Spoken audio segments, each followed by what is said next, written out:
Prince Harry and Meghan Markle have hired Oscar-nominated, left-leaning director Liz Garbus to helm their Netflix docuseries. The Duke and Duchess of Sussex have teamed up with Garbus for the show, which, as we exclusively reported, they have been working on for more than a year as part of their multi-million-dollar deal with the streamer.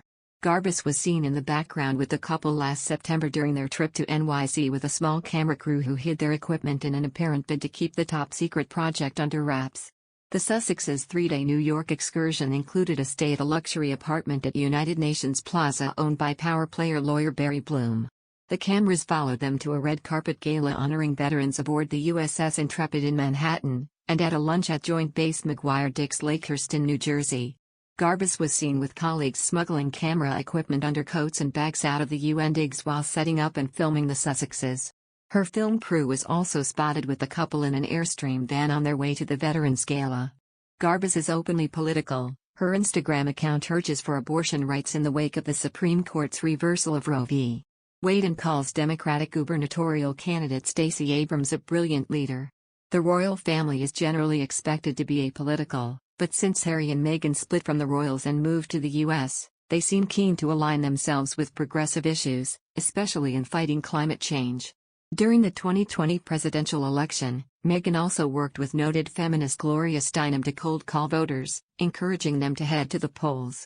Another news: in April, Prince Harry sparked controversy during an interview with NBC Today by claiming that he wants to ensure that his grandmother, the Queen, is protected and has the right people around her.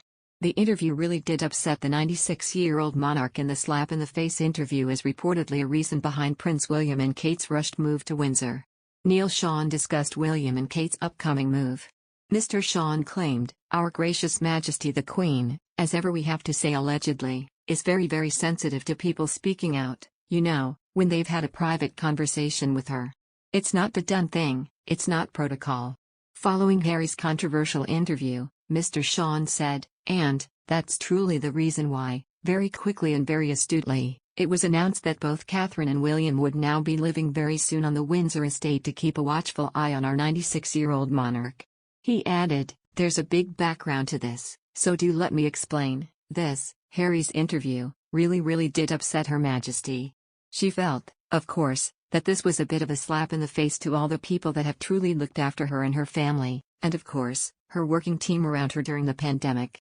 Mr. Sean added, "Of course, now, she would like to see more of Prince William and the Duchess of Cambridge, so it makes perfect sense. They would also like to make sure that their children are brought up more in the countryside rather than slap-bang center of town." He stated that if Harry hadn't spoken out so quickly and been in a rush to get on international television, then the Cambridges' move could have come at a slightly later time. The interview came at the same time as he attended the Invictus Games. Prior to landing in The Hague, Harry and Meghan made a UK pit stop to visit the Queen. Speaking of the visit, Harry told Hoda Kotb that he and Meghan had tea with the Queen. He added that, at the time, the monarch was in great form after her bout of COVID. It was reported that the Cambridges had set their sights on new home Adelaide Cottage in Windsor. One royal insider told that the reason for the relocation was due to William wanting to be closer to the Queen as she continues to delegate additional royal duties to him. The Cambridges, and their 3 children, currently live at Kensington Palace.